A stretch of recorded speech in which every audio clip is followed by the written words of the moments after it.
Es abogada y es una mujer que, siendo prácticamente una niña, abandonó su casa en Logroño para marcharse a Zaragoza a estudiar Derecho, claro, pero es que allí compaginó su carrera en la abogacía, trabajando en un despacho de abogados, pero también con su carrera teatral, trabajaba en una compañía.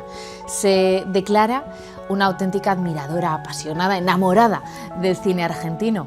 ¿Y quién le iba a decir que años después de hacer la maleta llena de ilusión y con poco más, iba a acabar casándose con uno de sus mayores referentes, con Federico Lupi? Como les digo, abogada, actriz, humanista. Es una mujer además que cuando habla, por su tono de hablar, por la manera en la que se expresa y por ese deje argentino, transmite muchísima, pero que muchísima paz. Ha llevado a escena, a estas mismas tablas además, una obra de teatro demasiado joven para ser viuda, que ha sido premiada nada más y nada menos que en un festival en Nueva York. Casi nada. Es riojana con una viña además. Susana Hornos es de pura cepa.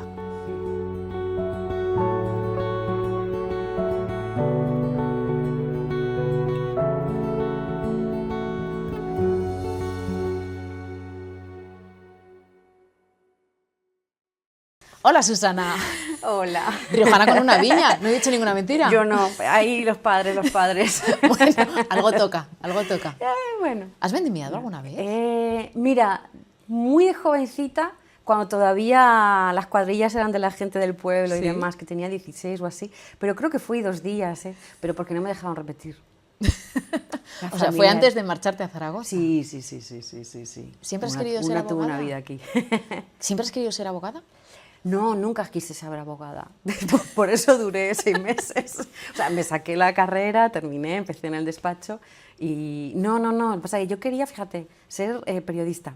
Mira. Te quería haber robado tu trabajo. Bueno, podíamos haber sido compañeras. Y mi hermana estaba en Zaragoza ya estudiando. Entonces, en Zaragoza no había periodismo. No. Y me decían, no, pero no pasa nada porque en realidad los periodistas, muchos son abogados. Y yo era como... Y hice las pruebas para ir a Navarra, que ahí sí que había periodismo. Me cogieron, me seleccionaron. Y nada, al final era... Pero tu hermana está, claro, era más fácil todo. Claro. Ella estaba en un colegio mayor. Si iba yo, nos alquilaban a mi hermana y a mí el mismo piso. Y al final me fui a estudiar una carrera que me ha venido luego muy bien, pero que no tenía nada que ver conmigo. Qué bueno. Pero bueno. ¿Y la interpretación? ¿Dónde nace esa vocación? Mira, en realidad te digo, yo escribía antes que actuar. O sea, escribir es lo que siempre he hecho. La gente dice, no, yo desde pequeña he querido ser actriz o desde pequeño he querido ser X. Yo desde pequeña lo único que sí que hacía era escribir. Tuve un tío maravilloso, que era mi tío Alfredo Abascal, y él fue el que le decía a mis padres, claro, era una familia de campo, y háganle caso a Susana, que siga escribiendo. Pero bueno, porque me encantaban las redacciones, o sea, amaba escribir. Eso era lo único que sí que hacía de chiquita, pero la actuación, yo en realidad, una compañera mía de Derecho, es que soy un cliché, de verdad, ella quería hacer las pruebas de teatro. Las hizo ya porque en Zaragoza, para entrar a la escuela de teatro, tenías que hacer como 20 días de pruebas y luego seleccionaban a un grupo. Ella las había hecho ya y no le habían cogido. Y entonces, el siguiente año que intenta, 2 de las compañeras que estudiábamos con la carrera con ella, venga, nos vamos contigo. Apoyo moral. El apoyo moral fue que nos cogieron a la otra chica y a mí, ya no. Ay, qué pobre. Pero sí que es verdad que haciendo esas pruebas, además me acuerdo que estaba en un lugar como este, en la escuela de teatro, todo oscuro, negro, estaba entre cajas, ¿viste? Ya salía el compañero, el cambio de luz, y esa adrenalina... No sé cómo explicarlo, y de pronto tener ese personaje con el que estaba trabajando, que era educando a Rita, me acuerdo, y de pronto dije, hostia, perdón el hostia, esto me gusta mucho. O sea, ya ahí en esas pruebas fue muy fuerte la fuerza que me vino, ¿no? Las ganas que tenía. Así que, aunque fue una revelación. No sé si fue una revelación, fue un momento maravilloso. ¿Qué he de decir? Que me sigue pasando, o sea, que ¿Tienes esa sensación? Sí, el día que no me pasé, fuera. Fuera. Digo, no tengo que ser actriz toda mi vida, no. el día que yo no tenga eso que te ocurre cuando estás, ya sea audiovisual o teatro, que no tenga esa sensación y esas ganas y ese vértigo y ese amor por lo que hago, otra cosa, al campo. ¿Por qué te fuiste a Argentina? Pues porque vi 2 películas argentinas. La primera fue Martin H., que es maravillosa, de Adolfo Aristarain, y dije, ¿qué es esto? Era todo, era el cómo actuaban, la historia, cómo estaba contada, los guiones. Y entonces compañeros, estaba todavía en Derecho, me dijeron, bueno, era justo el año que terminaba, me dijeron, tienes que ver otra, que era Un lugar en el mundo. Y cuando vi Un lugar en el mundo, que es anterior, pero del mismo director y un poco el mismo equipo, ¿no? Dije, o sea, donde yo tengo que terminar haciendo teatro, actuación, de donde yo quiero aprender es de esta gente. Y ahí empezó mi mundo con Argentina y entonces dejé todo, el despacho, pues os digo, duró 6 meses, ya estaba trabajando porque tuve suerte y empecé a trabajar en una compañía estable en segundo, o sea, todavía no había terminado y combiné las 2 cosas. Y nada, con todo el amor, porque era una compañía que yo amaba, los quiero mucho, pero dije, me voy donde está esta gente, me fui a la aventura total. Bueno, hay una anécdota que conociste a tu marido antes de irte a Argentina Sí. Y que no fuiste capaz, además, claro, conociste a un ídolo, ¿no? Y no fuiste capaz de decir nada. Y le contaste de aquella manera que te ibas a Argentina a ver qué pasaba. Totalmente. De hecho, en este teatro, en la Sala Negra, cuando hago el monólogo es algo que siempre luego me preguntan, pero esto que cuentas es verdad. Digo, es verdad. Yo ya tenía el billete para irme a Argentina, a la aventura, y justo llega a Zaragoza, el teatro principal, que luego vinieron, luego o antes, acababan de estar en el Bretón, y era el Vestidor con Federico Lupi. Entonces, claro, yo fui y había un montón de gente a la salida pidiendo el autógrafo, pero era como, yo estaba petrificada, no dejaba de ser el actor de Un lugar en el mundo y de Martin H. Entonces era como, y de pronto lo tenía ahí, y yo en 2 semanas me iba a Argentina, era todo, pero no era capaz de verbalizar. Y fue una amiga con la que iba la que le dijo, pues mi amiga se va a Argentina. Y ahí empezó, y sí que es verdad que además pasó una cosa muy curiosa, y es que uno de los que estaba pidiendo el autógrafo le dijo, Federico, ¿es verdad que siempre vas con una navajita por ahí, que siempre llevaba? Dice, sí, es verdad, y sacó una Victorinox, que es verdad, de hecho, hacía colección, todo el mundo regalaba, porque todo el mundo lo sabía, y le regalaba más navajas, no hay cuchillos en casa, sigue habiendo navajas. Y de pronto saca y nos explica, es que mi papá era carnicero y entonces él siempre le gustaba cortar todo muy finito y con mucho cuidado, y dice, bueno, yo heredé la manía del... Y yo dije, mi abuela era carnicera. Mi abuela era carnicera en Fuenmayor. Entonces, y todo el mundo amaba a mi abuela Cresten. Entonces empezamos, ¿pero de dónde eres? No sé qué, no, de un pueblito de La Rioja que se llama Fuenmayor. Pues yo también soy de un pueblo muy pequeño. Entonces, de pronto, nada que ver con el teatro, ni con... Hablando de nuestros pagos, digamos, y de nuestra gente, ¿no? De su papá y de mi abuela. Y ahí creo que hubo una conexión, por otro lado, muy, muy bella, que fue lo que nos unió siempre, que teníamos los mismos orígenes. Qué bueno, Sí. es curioso, ¿no? Muy, sí. Evidentemente que esta pregunta te la habrán hecho en muchas ocasiones, ¿no? Pero hay que contarlo. Federico era bastante más mayor que tú, ¿no? Sí. ¿Cómo se lleva eso? Porque es más posiblemente la opinión de la gente de fuera que lo que tú sientes, ¿no? Es todo, quiero decir.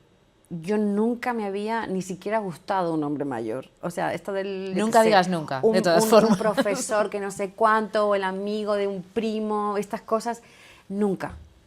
Nunca. De hecho, alguna pareja que había tenido, 1 año me podía llevar. Con lo cual, cuando de pronto entre Federico y había algo que estaba pasando ahí, era un rechazo total por mi parte. Porque era no, no, no, y a la vez lo pasábamos tan bien juntos. Entonces fue, y de hecho yo uno de los viajes me volví a España, puse océano por medio en estos casos, porque era como no, no, no, esto que está pasando no, porque no tenía nada que ver ni con mi forma de ver el mundo, ni con lo que me había pasado nunca. eso, no dejo de ser de Fuenmayor, de un pueblo, soy de aquí, digo, hay algo de, no puede ser, ya en 40 años. Pero de pronto también, después de ese océano por medio, un día estoy hablando, estaba en Madrid entonces haciendo una gira, y estoy hablando con un amigo de Zaragoza que sabían que yo había conocido, nunca dije cómo, Sí, claro. pero que evidentemente había conocido a Federico y que Federico era un referente. Y de pronto este amigo está por teléfono y me dice, no sabes a quién acabo de encontrarme en el café y té de la Gran Vía, tomando un cortado. Y yo, pues no, dice, Federico Lupi. ¿Había ido a buscar Le a voy ti? a decir que te conozco para acercarme y hablar con él. Y yo, no. Y que a mi amigo no hizo ni caso porque él quería ver a Federico Lupi. Y de pronto Federico dijo, ¿sos vos? Y Susana, ¿cómo se lleva que tú veas que está acabando sus días, ¿no? Y que estés a su lado, que veas pues que ya la cosa se está dirigiendo a un final, que tiene un camino de no retorno, ¿no? Y que te quedas, en cierto modo, sola. El amor de tu vida se va, aunque entiendo que lo tienes presente, pero te quedas sola. ¿Cómo puedes sobrellevar eso estando a su lado y viendo eso, que el final va a ser es irremediable? mira, ahí lo primero que ayer justo pasaron el documental de las residencias. Un saludo, un amor a todos esos familiares, porque no soy diferente de todas las cuidadoras y cuidadores, de sus parejas, de sus hijos, de sus padres. Todavía hay una red que no está funcionando, que creo que cada vez vamos a peor. Ayer se demostró claramente que lo primero que hacemos es barrerlos de nuestro lado. A mí me pasa una cosa, Fede tuvo una caída que ni siquiera fue caída, fue como un resbalón, entonces tuvo un hematoma subdural y tuvo un cuadro de convulsiones. Y ahí ya empezó a estar mal, pero a la semana lo mandaron a casa y ya estaba débil, pero estaba bien. Pero luego un error médico le causó otros cuadros de convulsiones y a partir de ahí entró en un coma que luego ya salió, porque le hicieron esto que lo drenan y demás, y él ya no fue el mismo. Y fueron 8 meses de cuidados en casa y en el hospital. Es verdad que esos 8 meses estuve totalmente sola, pero un día me di cuenta de una cosa, y es que mi marido Federico ya no estaba. Esos 8 meses lo que traté de, más que nada para aguantar, de saber que yo ya me había despedido de mi marido. El que estaba ahí... Que estaba su cuerpo, pero no era él, ¿no? Sí, porque él ya... Pues aparte que ya prácticamente no hablaba y demás, pero ya ya te digo, fue no solo el coma, sino lo que ocurrió luego, ¿no? Entonces, insisto, no soy diferente que a todos los cuidadores, que ojalá, de hecho el monólogo está muy encaminado a... Y hay veces que hago charlas después del monólogo con psicólogos o psicólogas a la salida y con el público, porque tengo la sensación de que los cuidadores y cuidadoras estamos muy solos. Digo, yo fui 8 meses, es verdad que al estar en Argentina, si hubiera estado aquí mi familia... Está claro. Hombre, la hubiera pasado, distancia, es otra cosa. De claro. hecho, Fede tuvo una caída estando aquí en Madrid, estuvimos en el hospital y demás, vinieron mis padres, o sea, siempre había alguien, y mis primos, todos estaban ahí. En Argentina estuve sola, eso sí que es verdad. Y de verdad, cuando tengan un cuidador cerca, cuiden al cuidador. Lo digo con todo el amor y con todo el dolor que viví, porque luego la soledad, y luego hice terapia después de morir Fede. Tardé unos meses en decir algo no está bien, necesito en darte ayuda. Cuenta, ¿no? Fue un ataque de pánico que de hecho no me ha vuelto a dar, me pasó esa vez en marzo, me acuerdo, y fue en Madrid, porque decidí hacer el duelo en Madrid, en Argentina. Pero justo ese mes había venido por estar un poco con mi familia, y estando en Madrid, no sé si fue yo lo reconozco como un ataque de pánico porque hay un arco de horas que no recuerdo. Y ahí dije, necesito ayuda. Y afortunadamente caí con una psicóloga maravillosa, pero siempre he dicho, mi terapia tuvo más que ver que con la muerte, que cuando te llevas 40 años, Fede siempre decía, si la vida es justa, sí, claro, yo me tengo que ir antes que vos, querida, y tenía toda razón, afortunadamente. Pero la enfermedad y la soledad, insisto, los cuidados, es lo que más te atrapa. Ver sufrir a la persona que amas, sea, insisto, pareja, hijo y demás, es un antes y un después. Porque uno quiere ocupar ese sitio, por lo menos por unas horas, que descanse. Yo me pongo ahí y no puedes. Y si lo hubiera llevado al hospital y se hubiera... Sí, que te culpas, ¿no? Y una amiga mía me decía, Susana, cuando estás en el hospital puedes ir a hacer un pis y en ese momento se va a morir Fede. Es que no puedes estar 24 horas. Y estaba 24 horas, quedé como quedé. Es un desgaste. Pero insisto, no soy diferente que ningún otro cuidador o cuidadora. Que casi siempre son cuidadoras. Sí, normalmente sí. ¿España o Argentina? Ay. Me encanta además porque hay veces que dices expresiones así como muy riojanas y de pronto luego, y luego... Mira, yo creo que España y Argentina, digo, hoy por hoy yo ya soy América Latina y soy Europa, digo Europa y soy España y soy Rioja. No quiero elegir porque mi teatro, el mundo teatral para mí sigue siendo Argentina, lo que yo he mamado, el cómo se hace teatro en Argentina, el mundo de la cooperativa, lo que voy como espectadora, cómo se escribe, para mí sigue siendo Argentina, pero además mis amigos de allá, de Argentina, son mi familia. Es la familia que uno hace en la vida, que es un cliché que se dice, pero es así. Y a la vez aquí está también mi familia de verdad y están mis amigos que tengo además. Soy muy afortunada y creo que no es casual que fíjate, hoy me mandaba una foto una amiga y está una argentina, una chilena, una colombiana. Digo, claro, creo que hay algo de estas mujeres y hombres, ¿no? Pero sobre todo porque hablo que mi tribu es muy, muy mujer en el sentido, que hemos viajado, que hay algo de que vas construyendo. No es casual que mis amigas de Madrid haya una madrileña y el resto sean de lugares. Tiene sentido, hay una necesidad de seguir viajando, ¿no? Aunque estás ya en un lugar, pero sigues viajando estando con gente de otra cultura. Y para mí eso es parte de ellas, de mi ADN. Qué bueno. Sí. Te sientes un poco en ese sentido ciudadana del mundo, por lo tanto, ¿no? Sí. Y creo que ojalá, y de verdad que invito a toda la gente que tenga criaturas, hijos, hijas en edad de estudiar, de salir y demás, que de verdad mínimamente un año, 6 meses. Hoy en día hay muchas becas, ayudas, residencias, hay tantas cosas, porque creo que hay un antes y un después. Cuando uno sale, abre, porque tenemos la vista así, ¿no? Entonces está bien abrirla, ver que hay otra gente de otro color, de otra cultura, que cantan de otra forma, que tienen otro humor. Y está muy bien reconocer, porque luego también quieres más lo tuyo, no más, pero también te sientes orgullosa, ¿no? De dónde vienes. Y creo que esa parte es de verdad, que yo siempre es algo que digo a todo el mundo, si pueden, viajen. Viajen no de turista, viajen y estén en un lugar. Que se empapen de la cultura, sí, al final, ¿no? Que se empapen de la cultura como del corte argentino. ¿Cuál es mejor, el corte argentino o el de aquí? Mira, te digo lo que decía mi marido. La mejor carne es argentina, la mejor forma de cocinarla es española. ¿Ah, sí? Sí, porque el asado argentino, que no me maten, pero tienden a cocer mucho la carne. Sí. A hacerla demasiado. Mira, ahí me costaría a mí un poco. Sí, a mí, entonces yo aprendí a hacer muy buenos asados para no tener que... Felo, esto, pero me dejaba, me dice, no, hazlo tú que te sale, hazlo vos, gallega, que te sale mucho mejor. Sí.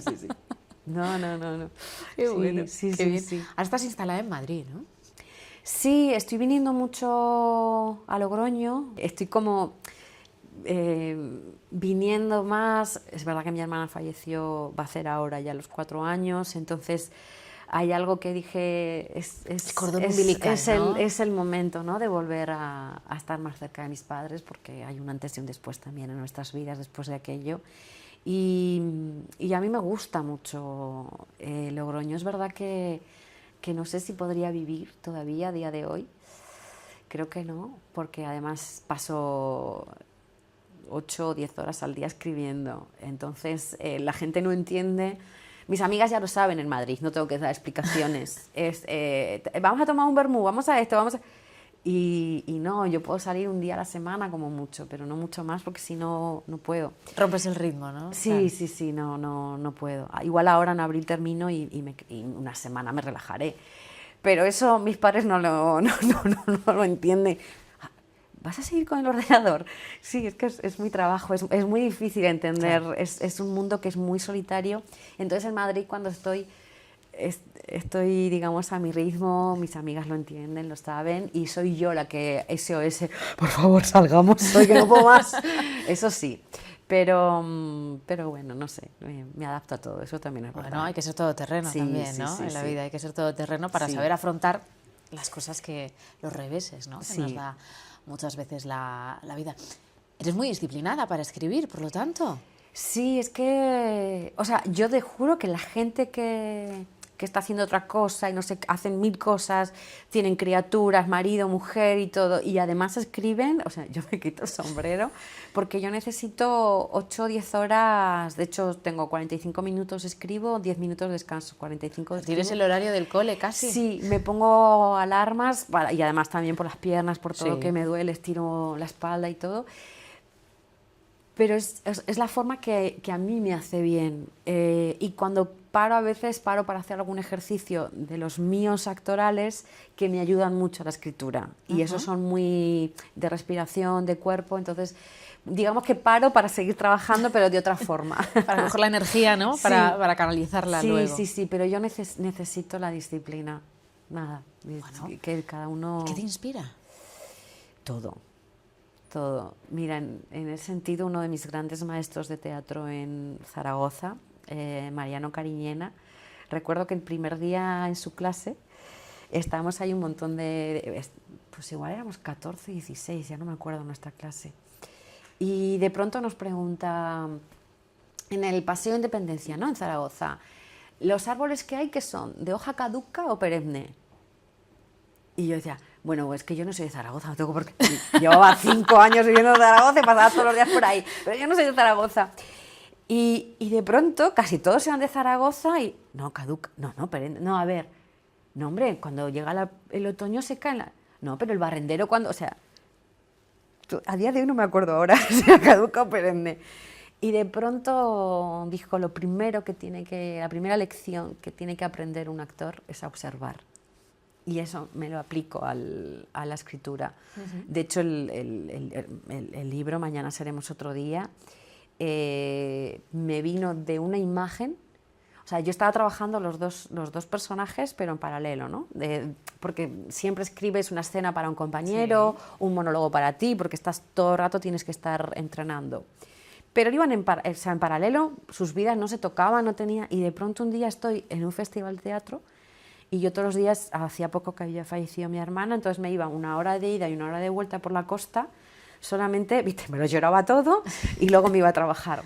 Y de pronto en ese camino por la costa veo, era en el mar de Los Ángeles, veo esas pick-up, esas furgonetas tremendas que llevan los yanquis, puesta del revés, y había una señora muy enferma, ya transparente casi, era un hilito, sus brazos todo, tapada con una manta, con el turbante, y un señor al lado, que podía ser un hermano, un amigo, su pareja, tapándola con una manta, los dos así, recostaditos, mirando al mar. Qué bonito. Yo quedé como, era tan bello, tan doloroso, y de pronto dije, ay no, la mamá de ella... Y de pronto me vino una imagen, que es la imagen que me dio pie a empezar la novela, y ahí no sabía ni cómo ni qué, pero sabía que tenía que contar esa historia. Y así, o sea que es como estar despierto, ¿no? Susana, quiero verte aquí otro día. Ay, es que amo este teatro. Trayendo a amo la algo. Sala Negra. He de decir que es el único teatro en Logroño que me ha permitido venir. No digo nada al bretón y demás, pero ni siquiera cuando hice de María Teresa León. Fíjate. Hice una obra sobre una ciudadana ilustre, que es la escritora María Teresa León. Intenté durante un año, escribí y no. Pero bueno, ya me tomaré la revancha. A ver si abrimos puertas. Igual, nada, A estoy ver si feliz de abrimos estar aquí, puertas. estoy feliz. Me encanta este teatro. Susana, me ha encantado estar contigo. Joder, a mí estar Me ha aquí. encantado conocerte y quiero más. Y los círculos de la vida, estar en la sala negra justamente, ¿no? Quiero más. Y de pura cepa. Yo también quiero más, ¿eh? Nos vemos pronto. Sí. Ahora nos vamos a tomar el vino, que llevo un mes sin tomar uno. Bueno, pues nos tomamos un vino y leemos. Leemos. Sí, leemos. Gracias. A ti.